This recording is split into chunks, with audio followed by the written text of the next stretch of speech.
بسم اللہ الرحمن الرحیم فرمان مصطفیٰ صلی اللہ تعالی علیہ وسلم جو صبح و شام مجھ پر 10 بار درود شریف پڑھے گا بروزہ قیامت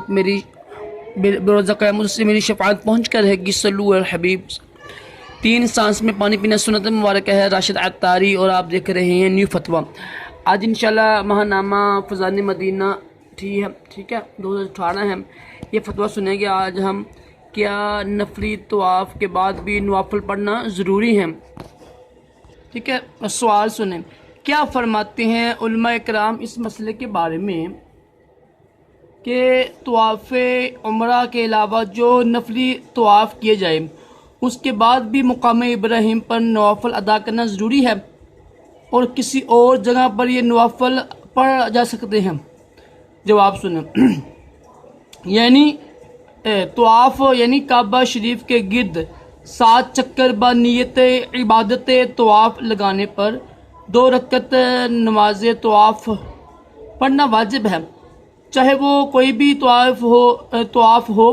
لہذا نفلی طواف کے بعد بھی 2 رکعت نماز طواف ادا کرنا واجب ہے۔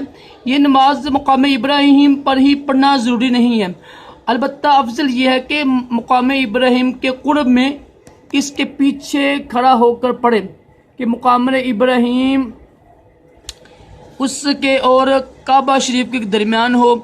مقام ابراہیم کے بعد اس نماز کے لیے سب سے افضل جگہ خاص کعبہ معظمہ کے اندر پڑھنا ہے، پھر حتیم میں مزاب رحمت کے نیچے، اس کے بعد حتیم میں کسی اور جگہ، پھر کعبہ معظمہ سے قریب تر جگہ میں، پھر مسجد حرام میں کسی جگہ، پھر حرم میں کعبہ کے اندر جہاں بھی ہو، اس کے بعد کسی جگہ کو فضیلت نہیں۔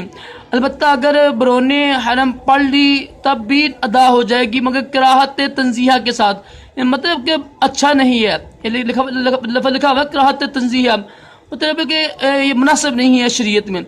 فی زمانہ طواف کا دائرہ بہت وسیع ہوتا ہے اور مقام ابراہیم کے مقابل نماز طواف پڑھنے رش کے اوقات میں بڑا ہی مشکل ہوتا ہے۔ بعض لوگ تو صرف اس فضیلت کو حاصل کرنے کے لیے طواف کرنے والوں کے درمیان ہی کھڑے ہو کر نیت باندھ لیتے ہیں، جس سے طواف کرنے والوں کو دھکے پڑتے ہیں اور لوگ گر بھی جاتے ہیں۔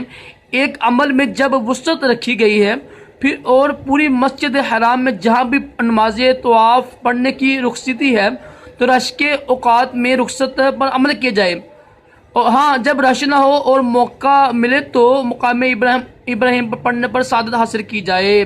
واللہ اعلم عز وجل ورسولہ اعلم، صلی اللہ تعالی علیہ وآلہ وسلم۔ صلو علی الحبیب۔